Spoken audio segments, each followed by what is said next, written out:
Good morning, everyone, and welcome to today's session. I'm Shanessa, the moderator for today. Setu is a child development and family guidance center that was started in 2005 and is based in Goa. We are a transdisciplinary team of pediatricians, psychologists, occupational therapists, speech therapists, special educators, and autism interventionists. Children with developmental delays, learning, behavior difficulties, or emotional concerns visit the Center for Assessments and Therapy Services. Our belief in a strength based and family centered approach leads us to closely work with all those who care for children so that we can build a circle of support around them. Next, next one. Yeah. We aim to create a world where children get the love and respect they deserve. No matter what, all children will be accepted and included in schools, and an environment is created that allows them to become the best that they can be. Next, we know that the brain develops at a rapid rate in children under the age of 5.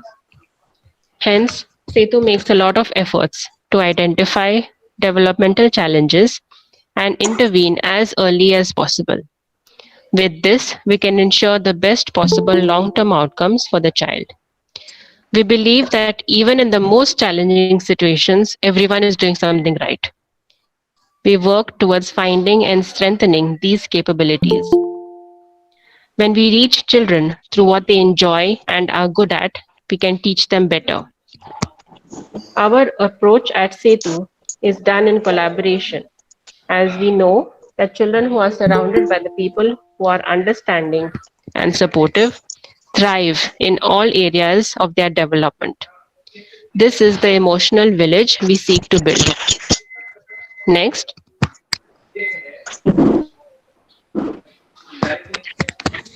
it gives me great pleasure to introduce the speaker of the day, Dr. Giselle Lobo. She is a special educator with 30 years of experience in working with children with special needs. She is a strong proponent of inclusive education and believes that all children should have the freedom to learn in schools of their choice. The subject of her thesis was how to include children with autism in the mainstream classroom. She is the head of the inclusive education at Setu and continues to work with schools to help them to be more inclusive. Next, I now hand over the mic to Giselle. Thank you, Shanessa. As Shanessa gave the introduction to Setu, I want to reiterate again that I'm proud to be a member of the Setu team with our strong focus and drive for inclusive education. Today's workshop is entitled Laying the Foundation for Inclusive Education in Preschools. Yes. Giselle, sorry to disturb you. Someone else is presenting, I think. So could you just stop presenting and start presenting again? Absolutely. Sure. I request all the participants to not to present. By mistake, someone has presented their screen. So if you all could, okay. So Giselle, just stop presenting and start presenting again. Yeah. I'm just trying to figure that part out. Stop presenting.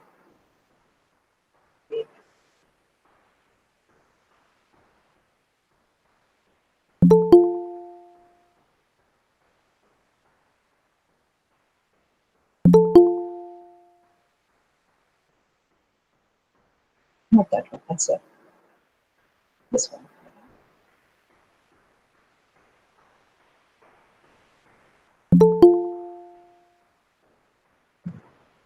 One second. Okay.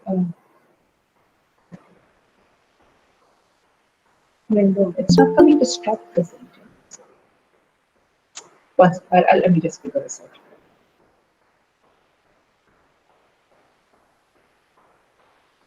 This will allow you.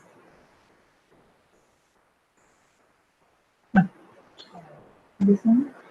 It got shut.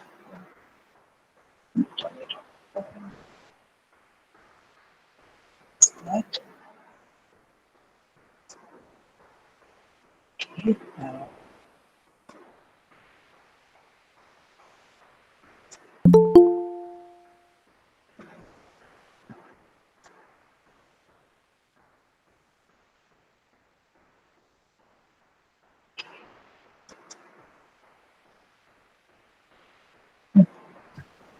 Participants, just give us some time as we have some technical difficulties. We'll start as soon as possible. Somebody was. Yeah. Thanks.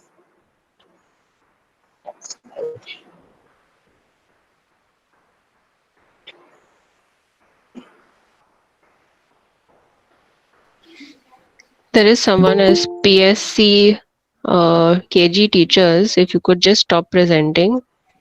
Your screen is being presented right now. You're on your mobile.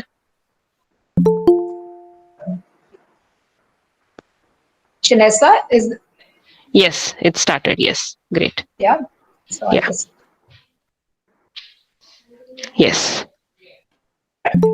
So as I was saying, very proud to be a member of the SETU team with our strong drive for inclusive education. One of the programs by which we spread inclusive education is the Tarang Transforming Schools program. Take a look at this picture. You see flowers of different colors. That is what makes this picture so beautiful. Take a look at these cars on the road. Different shapes, different sizes, different colors. And even if you see two cars of the same make, there are small differences which have been put there by individual owners.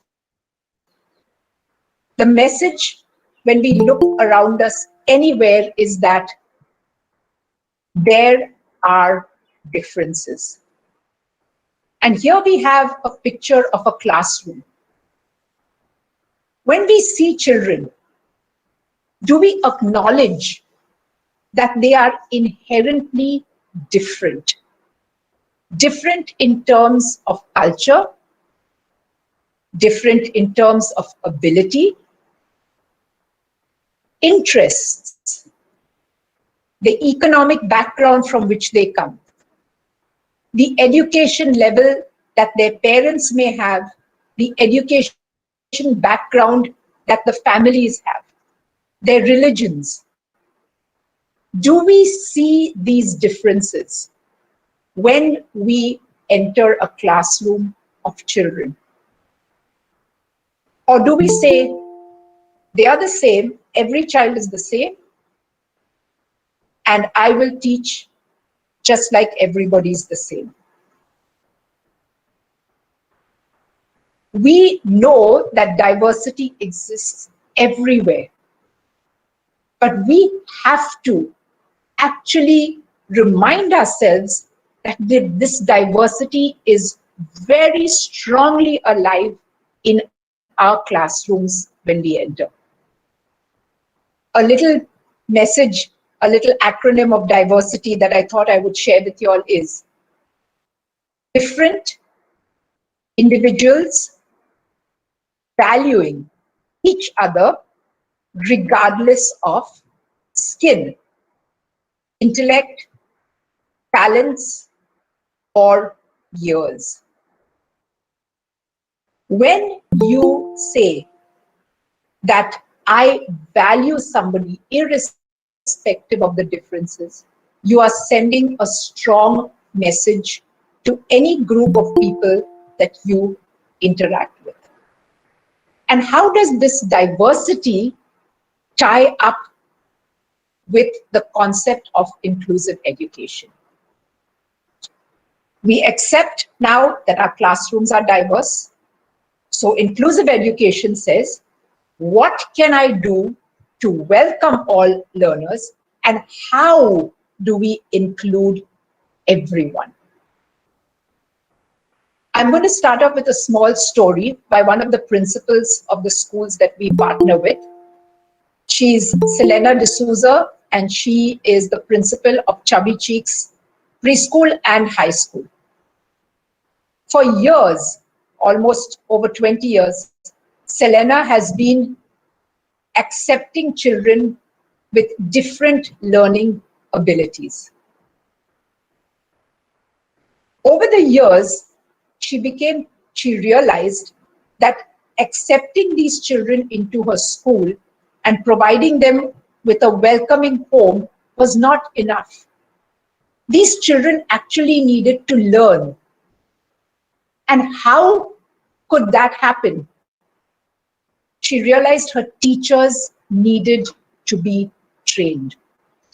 And so she partnered with Setu to lay the foundations of inclusive education in her school through systematic teacher training. Today, I'm going to share with you what does it actually mean, the nuts and bolts of laying a foundation for inclusive education. So, for me, inclusive education means the 3 Ps. The philosophy, the policy, and the practice. The philosophy, as you can see through the picture of the heart, is our feeling, our attitudes about inclusive education. The policy, which is linked to the head, is how we think about it. And the practice is what we do. So when you're talking about inclusive education, it's not enough just to feel. It's not enough to think about it. And you can't do without having a thought. All 3 go together. Now let's explore how these 3 Ps go together. Philosophy.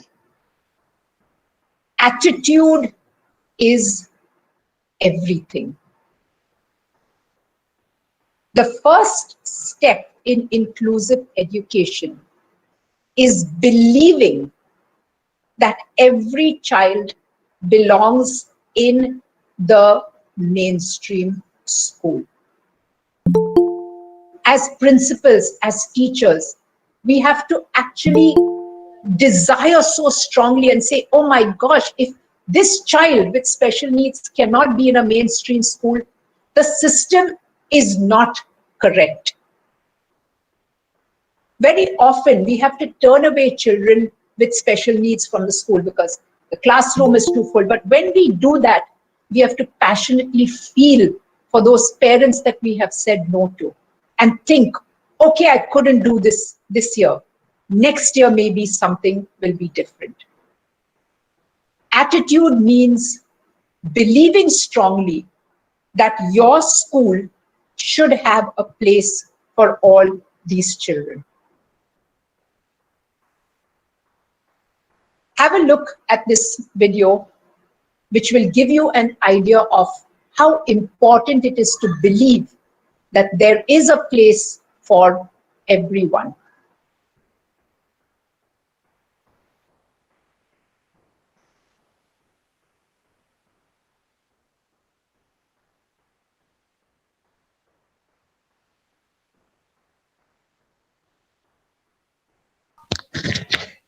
Giselle, there is no volume for the video.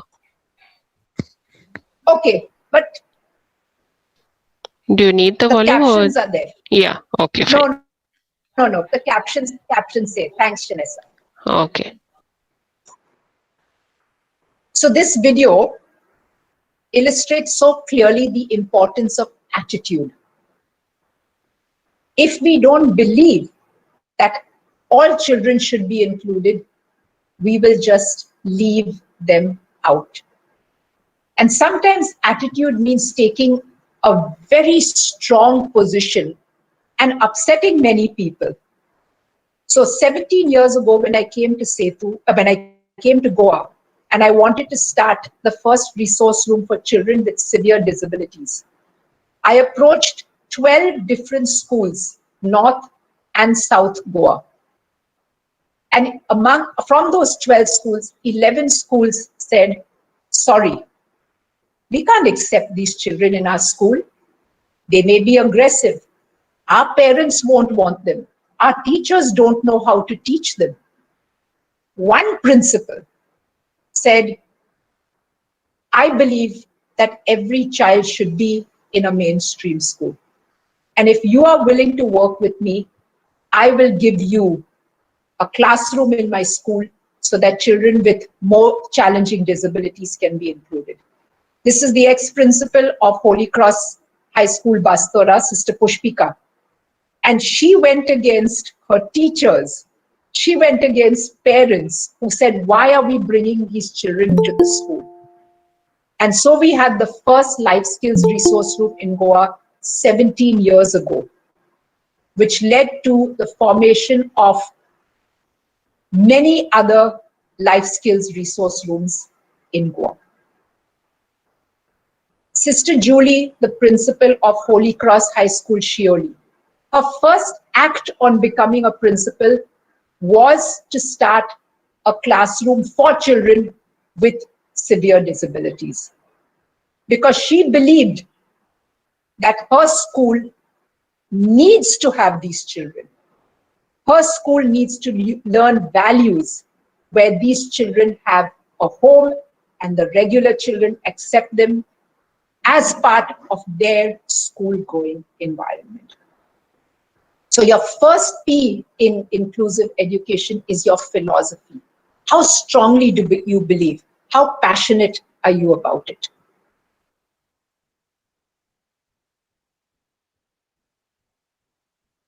In our inclusive philosophy, we welcome every child. We teach every child. We believe that every child can learn, and we figure out ways. And most importantly, we value every child. As teachers, we say, whatever the response the child gives, that is an important response. It reflects the uniqueness of the child. It's not enough to feel. We have to, as the saying goes, put our money where our mouth is. And we do that through policies. Policies are written statements. We back up our feelings and our beliefs by putting it down in writing, so that everybody knows that this is a school which believes in inclusion, supports inclusion, and wants to have inclusion. So here's an example of how we can do it. This is, again, the calendar of Holy Cross High School, Bastora. And after attending the Tarang Transforming Schools program, the principal took a decision.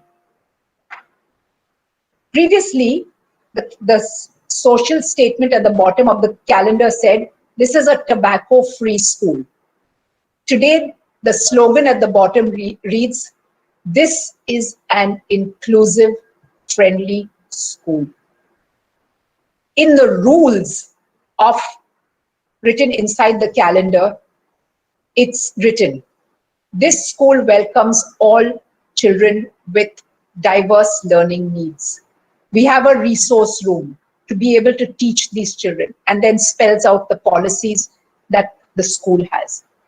The brochure in Manovikas preschool strongly shows and illustrates how they support children with special learning needs by proudly talking about the support services that they offer for children with special needs. It's there in black and white. So your policy is what you write. It's the thought reflected in words. And you do this through your school brochures, your calendars, your admission policy.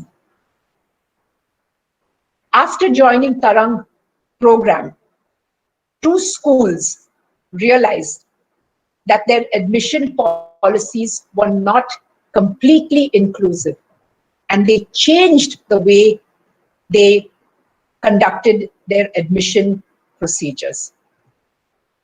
The rules of your school, how do you present your school on social media?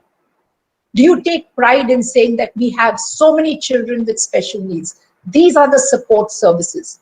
As I said, do you write it down? And finally, we come to the third P, which is practices. The first practice, and here is where we have the absolute building bricks of an inclusive setup. The first practice is the develop appropriate curriculum. Now, why do I talk about this?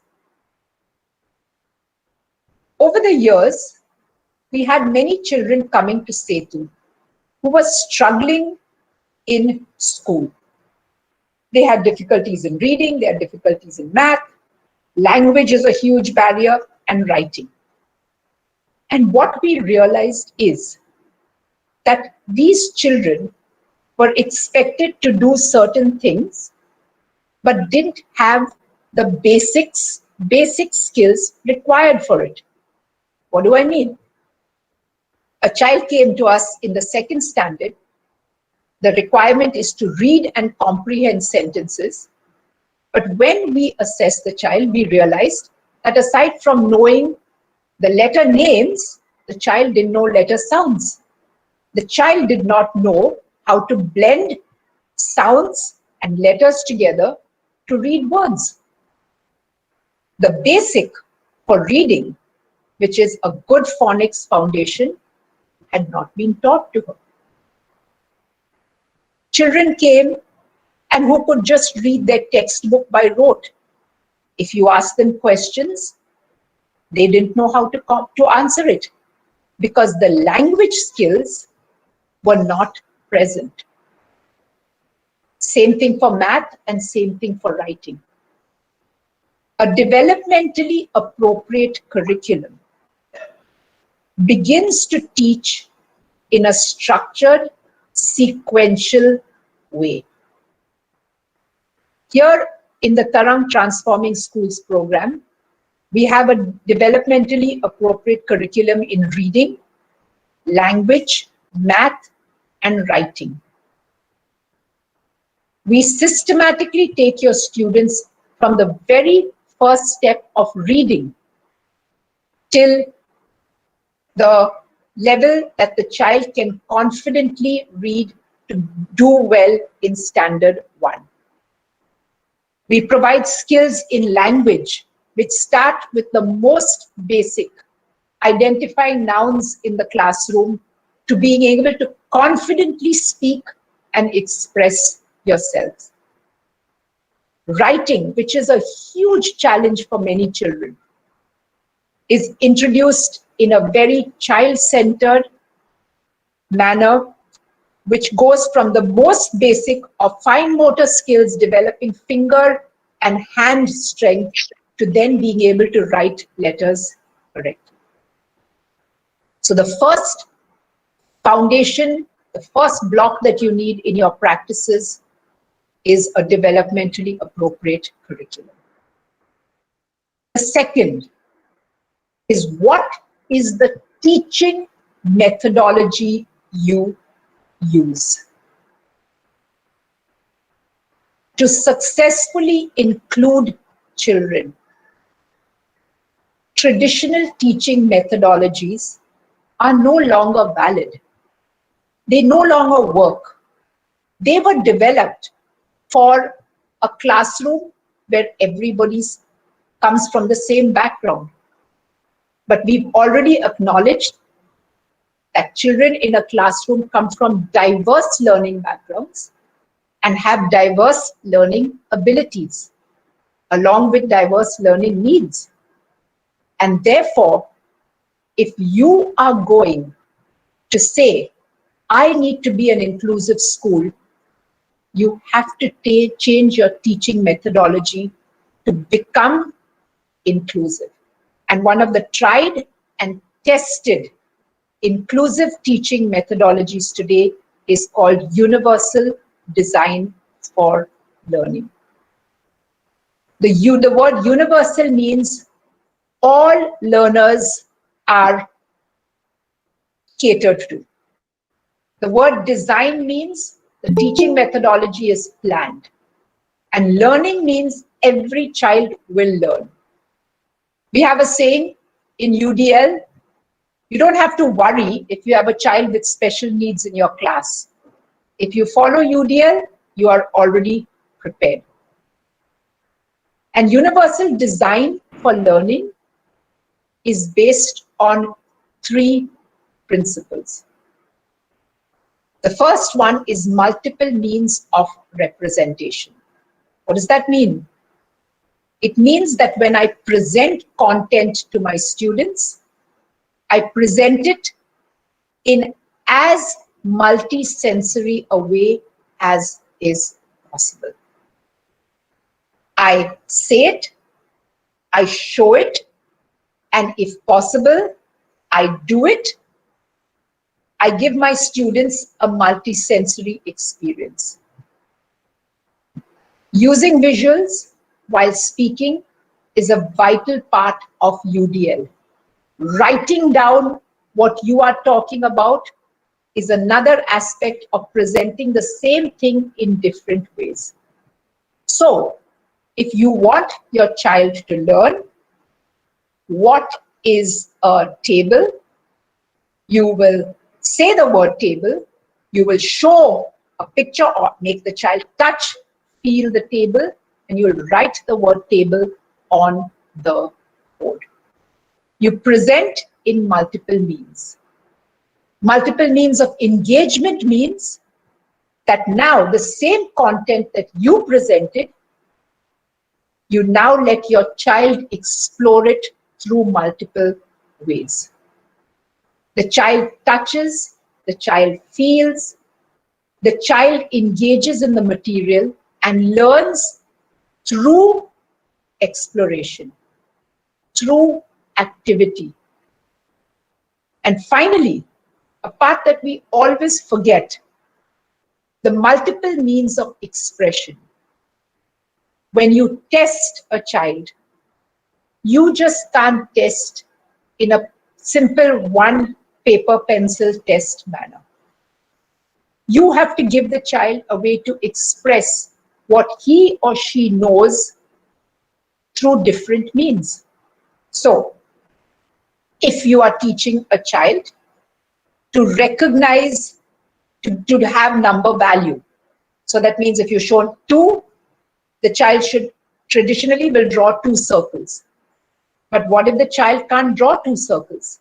If you say 2, can the child clap 2 times? If you say 2, can the child pick up 2 things and give you? You have already tested the number value of 2 in 3 different ways: drawing, clapping, giving. You want to test whether a child can read a word that you have just taught in the class. One way is to present the word and say, read it. Child will orally read it. You say, hey, the child has learnt it. But the child may not be verbal. The child may have difficulty in speaking. The child may be scared in a testing situation. What's an alternative way you test? You present 2 words. One is the word that you want, and one is the word which is different. And say, show me which word says pen. The child can point to it. You know that the child knows what to read the word. So UDL is a very structured format of lesson planning. But it ensures that all learners, and I mean all learners, get a chance to experience the content that you are presenting They get a chance to engage with the content and finally show what they have learned. Another practice that is highly recommended for inclusive schools is what is called small group instruction. We have the saying, divide and conquer. Believe that is what this strategy is all about. To my right, the picture on my right of the screen shows you a little classroom in one of the partner schools that we had, where the teacher divided her entire classroom, there's 40 children over there, into small groups. Initially, children were seated in rows, and she was teaching the concept of shapes. Now, when she was teaching, she was holding up the shapes. She had 40 children. There's no way she can engage 40 children during a 30-minute period. But when she divided them into groups of 5, now she has 8 groups, and she could put a shape on each table and encourage children to interact with it, describe it, talk to one another about it. And as you can see, she had an assistant. They've divided the class into 2. The teacher is focusing on 4 tables. The assistant is focusing on 4 tables. All children are learning, but now it's a little smaller and easier to manage. Small group instruction also ensures that your children with special needs don't get lost in a big group of 40. Small group instruction allows us to place our students with special needs with a group that is maybe more supportive, little more capable. And so we guarantee that those students are participating in the learning experience.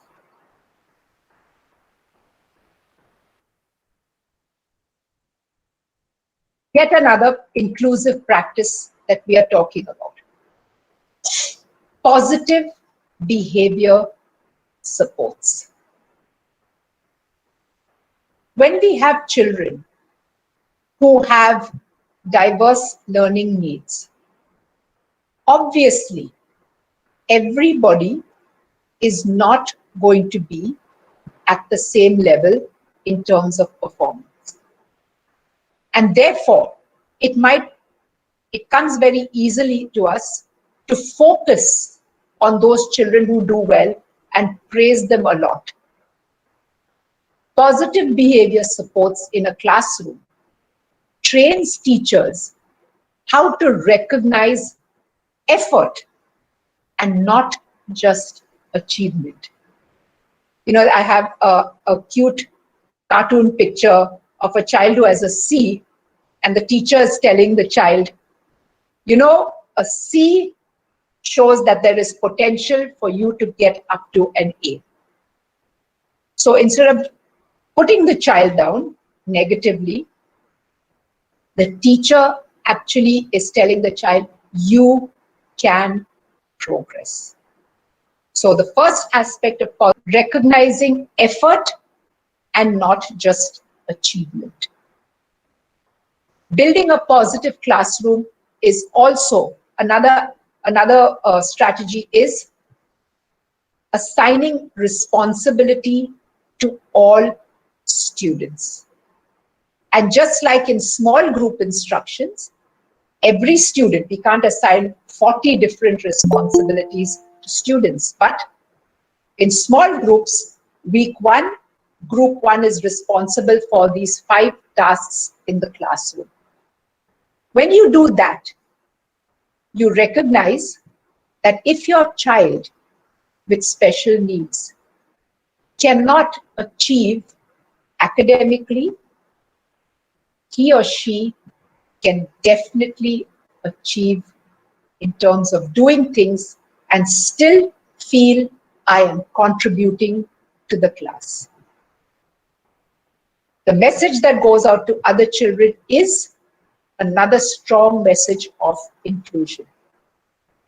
Everybody can do something. A third aspect of positive behavior supports is a strong sense of respect that the teacher has for the students. This respect is conveyed to every student, regardless of the background, regardless of the learning ability, regardless of the disability. So let me give you an example of how this actually works in a regular classroom.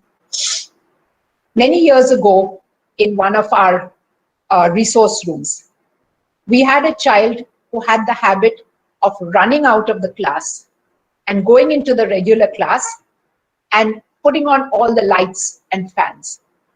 And he would do this, and the teacher who was teaching would get such a shock initially. And it would be, and she just didn't know how to react. So she came to me as the resource room teacher and said, look, this boy is coming into my class and he's doing this, and it's really, really very, very upsetting for me. Children are yelling, teacher, he's putting the lights on and off, teacher, he's come again, teacher. And the whole classroom used to break out. The teacher would try and catch him, he'd run around the classroom. So I told her, I said, I know it's difficult, but I don't want you to correct your students. I don't want you to say anything to your students.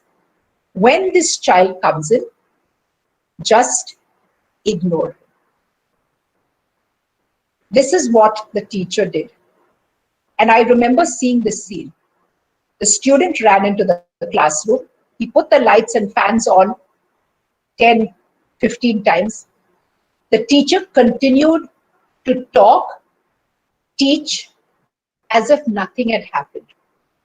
Within a few seconds, the yells and screams of the students went away because teacher was not responding. And they started listening to the teacher. Couple of times this happened. Now the students aren't even looking at this student who's putting the lights and fans on. The teacher, through her attitude, conveyed respect, understanding, and tolerance for this student. And her attitude served as a model for her students. When we believe that every child can contribute, when we believe that every child is of value, that's when we give respect. There's another saying in inclusive education: with knowledge comes understanding. With understanding comes acceptance. And with acceptance comes respect. I've talked about what teachers need to do, how schools need to change. But a very important aspect is the benefits to regular students. Regular students are being part of a society, the school society, which is compassionate, valuing all people, and respecting all dignity. Many years ago, this program used to come on TV called Satyamev Jayate, hosted by Amir Khan. And in that, he said, if we want to build a better society, we have to, what is it that we have to convey to our children? What's our true value? And he said, when most children come home, the parents will say, you had a test. Did you do well in your test? What grade did you get? Homework is finished. Did you do better than everybody? Did you stand first? And he said, If, on the other hand, we ask the questions, who did you help today? Were you respectful to your teachers? Did you help clean up the garbage in your classroom? We convey what is different, what is important to our students. The benefits of inclusion in terms of shaping attitudes towards diversity cannot be measured. We only see it in the attitudes of children as they grow older and older. I remember a parent sharing with me the attitude of his daughter when she was put into the first standard. This is a regular child in the mainstream classroom. And we brought our children from the resource room, two little girls, and asked who would be friends with them. This little girl, let's call her Sabina, raised a hand and said, I want to be Shweta's friend. And this parent is now sharing with me after a year. He said, so Sabina came home and she told me, you know what? They got this girl from the resource room in my classroom, and I volunteered to be her friend. And the parent said, no, you shouldn't be her friend because, it will interfere with your studies and everything. Sabina, of course, even though she's in the first standard, ignored her parents and continued to be friends with Shweta. 1 year later, when the parent was telling me this story, he said, I'm so grateful that A, the school has a resource room, and B, my daughter continued to be friends. It has made her a more caring and compassionate person. That is in terms of the philosophy. When we talk about practices, let's be clear about universal design for learning. It doesn't just benefit our students with special needs. It benefits each and every student. Which student will not benefit by being shown content in different ways? Which student will not benefit by being able to engage in the material? Does this not make them better learners? So, inclusion benefits not just special needs, but all children. Inclusive schools lay the groundwork for future citizens who are caring, compassionate, and accepting of diversity. The Tarang Transforming Schools program does just that. It partners schools in inclusive education, and this is what the program offers. First of all, a written, developmentally appropriate curriculum for reading, language, math, and writing. For each of the skills in these for nursery, junior KG, and senior KG level. For each of the skills in these subject areas, there are UDL lesson plans written in the format of multiple means of representation, engagement, and expression. The Tarang Transforming Schools program also gives the teachers teaching learning material to support the curriculum, skill-based worksheets.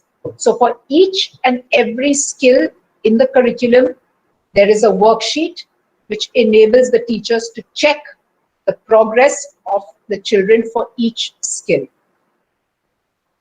Regular training sessions for a year, and finally 6 months of mentorship. For all the principals and teachers of preschools who are listening, we invite you to transform your schools. Make them inclusive, not just in terms of accepting children, but developing practices which ensure that every learner will learn in your school. Come and partner with Setu for the Tarang Transforming Schools program. This is an incredible resource which also supplements everything that I've said. So feel free to explore it and use it for your schools. I'll be happy to take any questions at this point.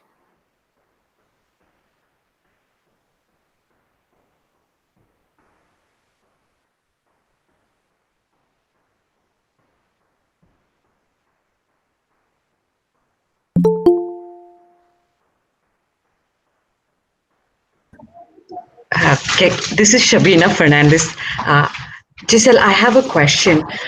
Yes. There are real instances where children have picked up from each other habits. Am I correct? So, some of our children with disability do have concerns with behavior, like, either self-stimulatory behaviors and things like that. And there is Yes. high probability that children who are probably not in the spectrum or not in the developmental delay or concern can learn that behavior, right? So initially we are Absolutely. dealing with children who have a concern, right? We are trying to deal with a child with a concern already. And here's a child who's picked up this behavior, may have a developmental delay, may have autism already, or may have Yes. without it also. So how do Yes. you deal with that situation, kind of So I'll just let me see if I understand you correctly.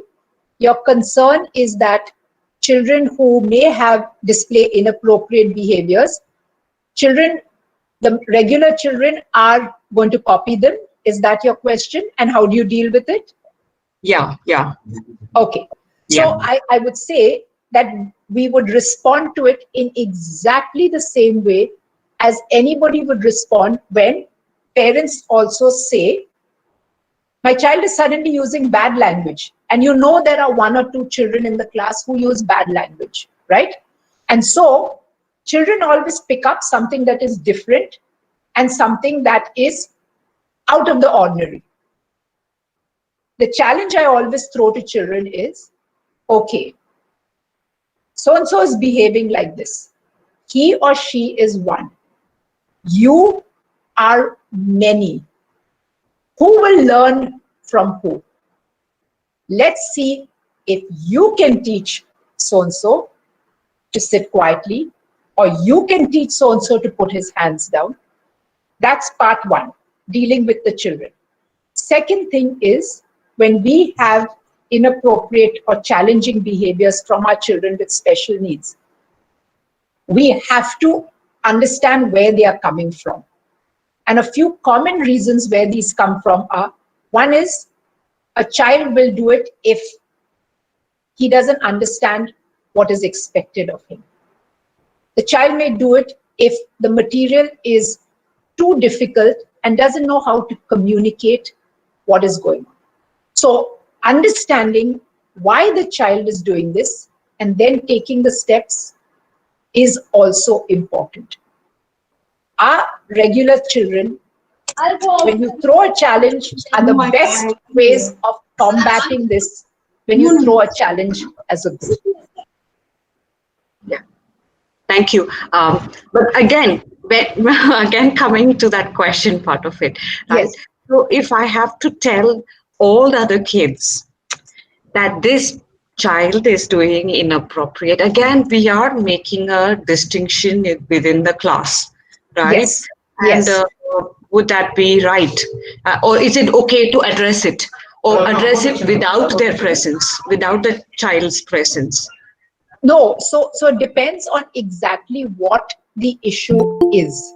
Okay, so if the children are very small, okay, we just address it at a very superficial level. We just tell the children, you have to show so and so what to do.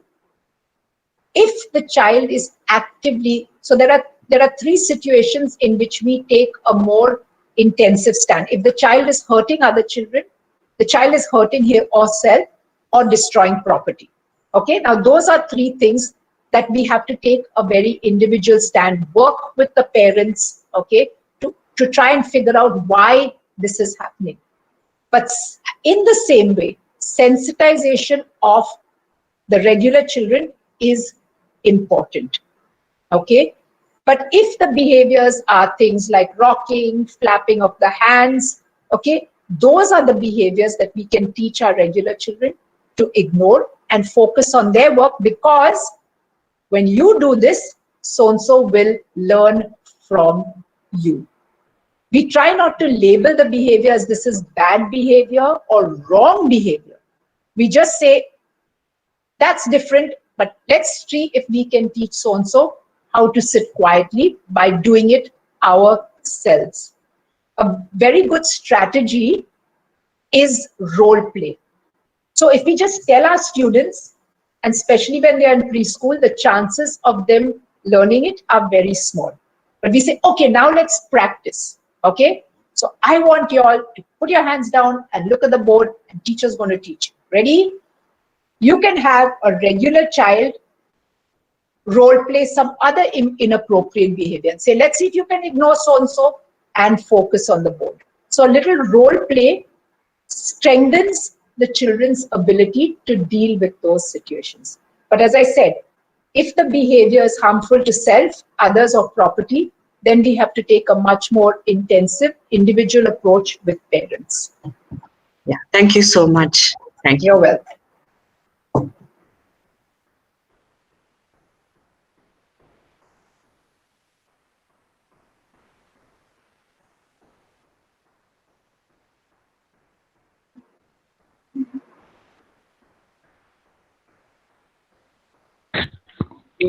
Giselle, someone has Yes. asked, where are the UDL lesson plans available? So We have a database. Yes, we have a manual where the UDL lessons are available. We are in the process of just fine tuning it so that we can put it into print, or actually put it online as a free resource for everybody. Right now, the partner schools got it on a monthly basis, but as I said, we are in the process of putting it into print and then making it available online.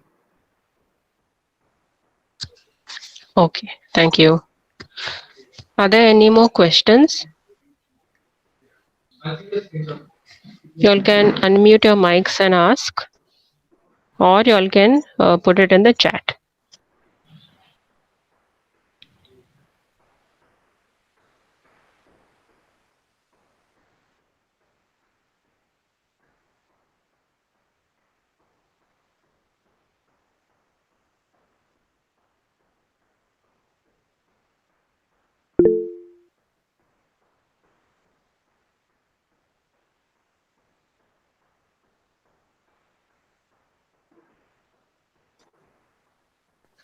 Someone had just raised their hand. Shraddha, you can go ahead. If you have a question, you can unmute yourself and ask the question.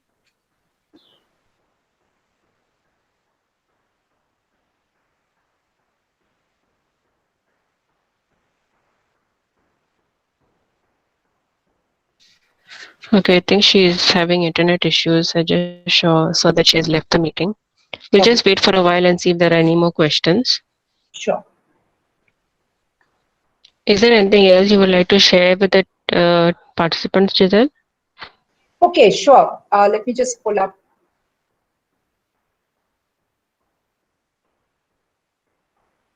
So again, the one thing that I would really like to talk about in more detail, I was trying to finish in the 45-minute allotted time, but since there are participants, is the developmentally appropriate curriculum.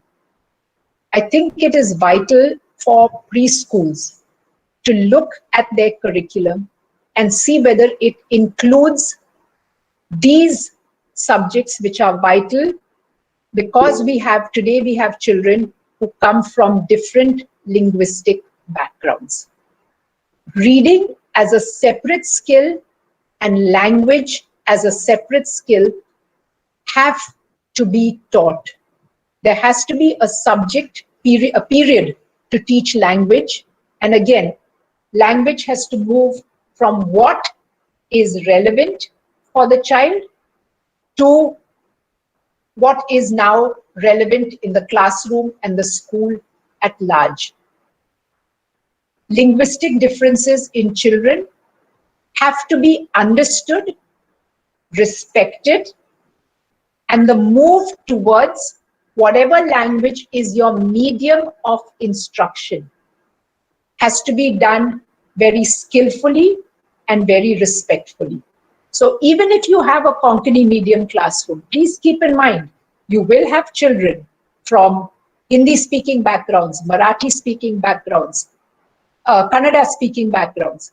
And therefore, you have to teach the move to Konkani very skillfully so that children will be able to learn the medium, the language of the medium of instruction. It's vital that we do this in a structured and sequential manner. Reading refers to decoding the words and understanding. There is a great structure and in fact a very clear structure to how we can teach children this. Here at Setu, we see many children who don't have obvious disabilities, but still struggle with reading simply because of the economic background or the linguistic background that they came from. And when we teach reading in a structured manner, the progress of these children is phenomenal, showing that there was no actual disability. It was simply a disability of opportunity and exposure. So for all the preschool principals and teachers who are listening, I urge you at the very least, re-examine your curriculum and make sure it is developmentally appropriate, which means it has to be structured, it has to be sequenced. Skills in reading, language, math, and writing have to move from the simple to the complex. Thank you, Giselle. There is a question. If in the classroom there is a child with autism who becomes uncontrollable, what can be done as a teacher? Okay, so that is a very good question and something that is being faced by many teachers all the time. Again, I would say, look at the behavior of the child. You have to, in this case, consult, contact somebody who knows about autism. That is why a part of inclusion is understanding the disability that you have.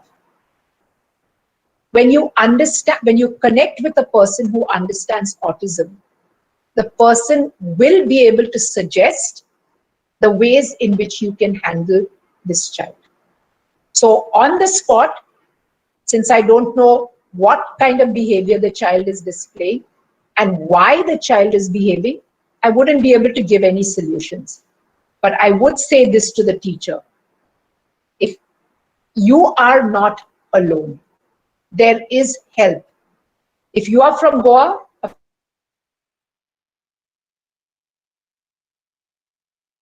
web exists, online learning is part of it. Connect to us and we can support you. Or find out child guidance centers in your area and connect to them and ask how you can help this child and what you can do to ensure this child learns like everybody else.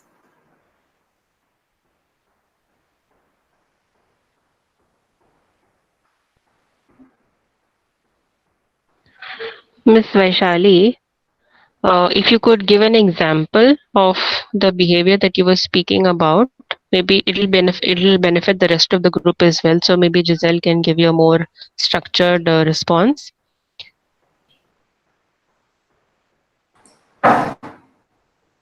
Yes, ma'am. Excuse me, ma'am. Yes, go ahead. Go ahead. Yeah, this is Jayanti. Yes, Jaybanti. Ma'am, actually, when I was teaching, I experienced that the child was getting violent. The child was getting violent. What did that mean? Yeah, he was moving. He was? Means and the class. Shanessa, could you hear her? Ms. Vaishali, your voice is breaking. I think your network is not proper. You could maybe type it in the chat and I can read it out to Giselle. Okay. Also, Giselle, there's another question. If there is any website that can be referred to with regards to academic skills as per the development of a child, if there is any reference that can be used. Is this the one? If you're talking about getting a developmentally appropriate curriculum, then there are very few websites that just give a curriculum, because whoever develops it obviously wants, to get the credit for giving out that curriculum. But as I said, in a few months, the Tarang Transforming Schools curriculum will be available as an open resource for any schools that wish to use it.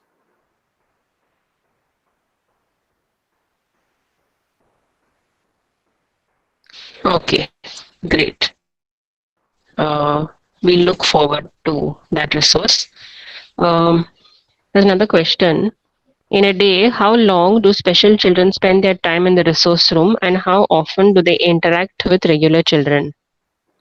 That's a very good question. And everything depends on the individual nature of the child.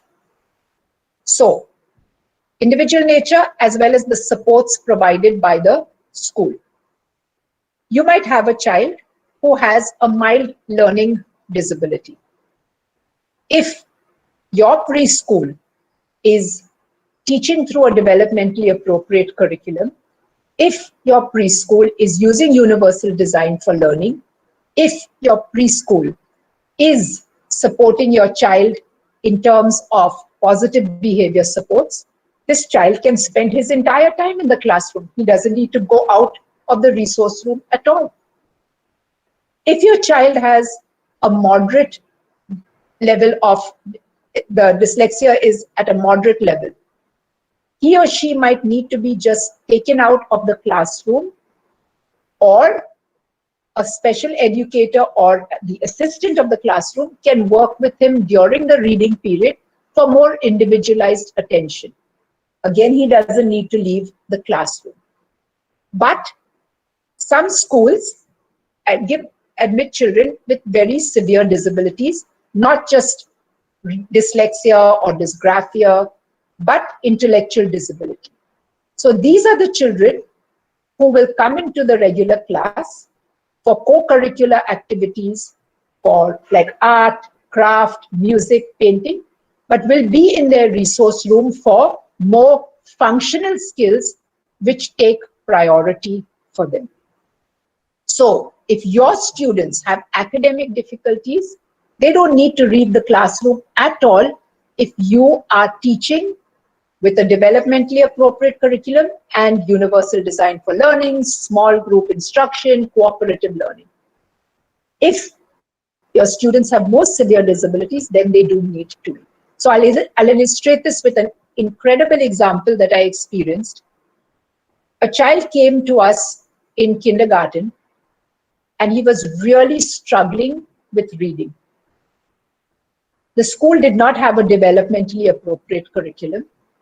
And so we were lucky enough to be able to recommend him to a school which did. He went into the school.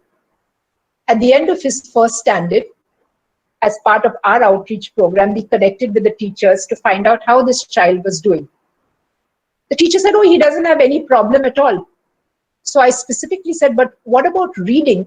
He was really struggling with reading in kindergarten. She says, no, there's no issue with reading.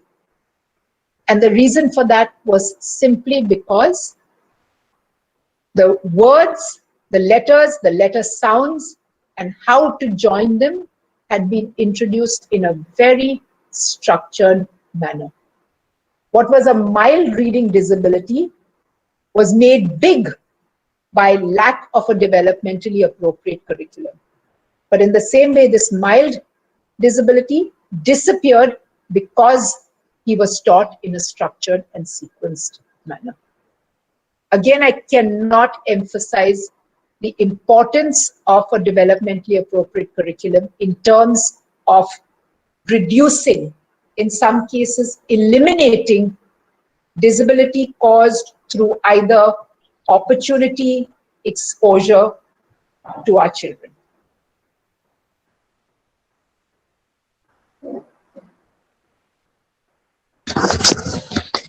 Thank you, Giselle. There is another question. Okay, so this is the example that Ms. Vishali was talking about. Often he used to move around in the class and used to take things from others, so others used to disturb. He was also Sorry, making sounds he in used to move between the around class. and, Shanessa, I'm sorry, he used to move around and? He used to move around in the class and Yes. take things from others. Okay. And make sounds in between the class. Yes. So as a teacher, he was being, sorry, the teacher was confused and didn't know what to do about this. Okay. So as I said, if let's take each behavior at a time. If the child is simply moving around the class, why do we care? Is he disturbing the class? No. Now the question is, why is he moving around the class? Is he moving around the class because the lesson is being conducted only through the teacher speaking? If he has autism, he's not going to get this lesson. So one is he understanding what is happening? Two, is there a big difference between the child's ability level and what he's being expected to do in the class? If the two are not coordinating, what is the child expected to do? Now let's talk about taking the things from others. That also has to be looked at. What is he taking? How many times is he taking it? But the first thing that I'm going to ask, and you as a teacher need to answer this, is the child capable of understanding what is being taught? And more importantly, is the child being taught in a way that enables him to understand? Traditional ways of teaching expect all children to sit quietly while the teacher talks, reads from the textbook, then expects children to read from the textbook and answer questions after that. I can tell you straight away that this way will not work for children with autism. This way will not work for children with ADHD. And this way will definitely not work for children with a hearing impairment. This is a purely auditory way of teaching, and none of the children in these categories will respond to this. And so you will get these kinds of behaviors. So first is, how am I teaching? In Universal Design for Learning, we say teach to reach all children. If a child is deaf, I can't teach through talking. If a child has ADHD, I cannot teach for 45 minutes without giving the child a break. So how am I teaching is the first question that has to be asked.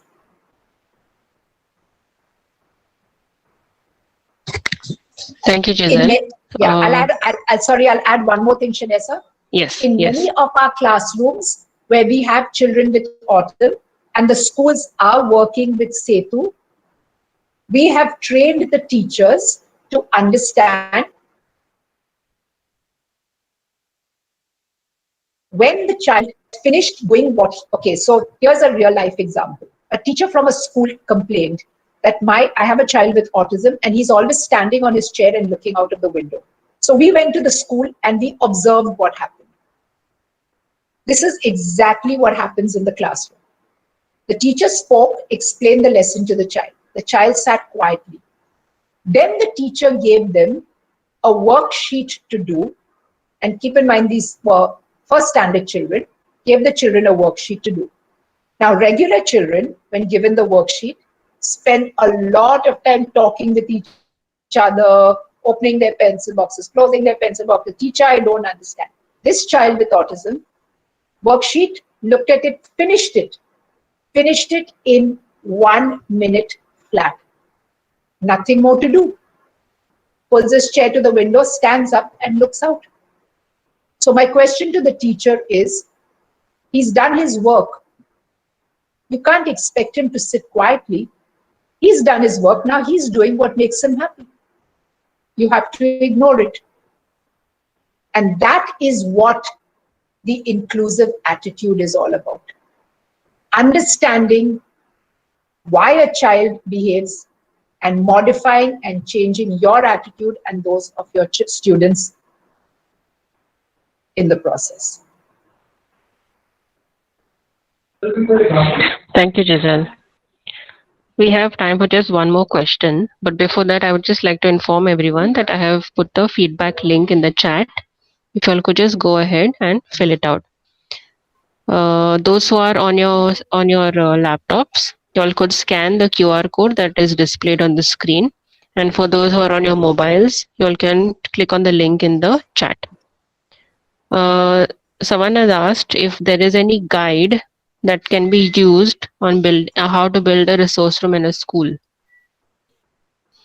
There is no readily available guide, but if this person emails me, I can give them the guidelines.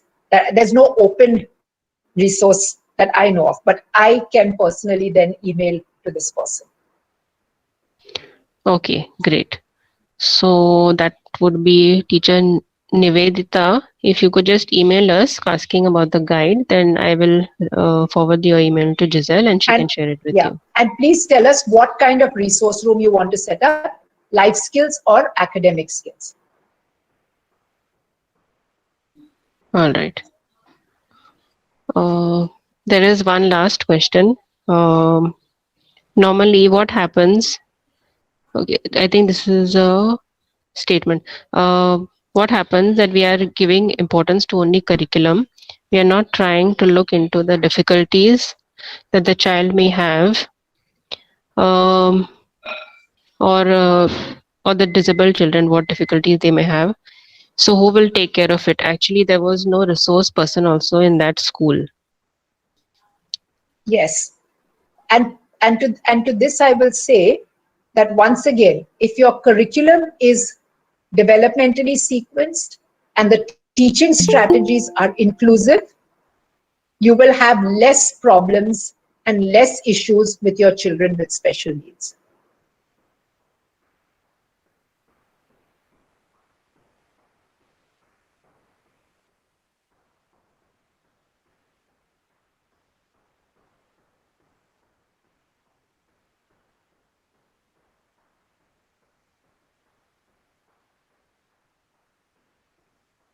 Okay, so there are no more questions.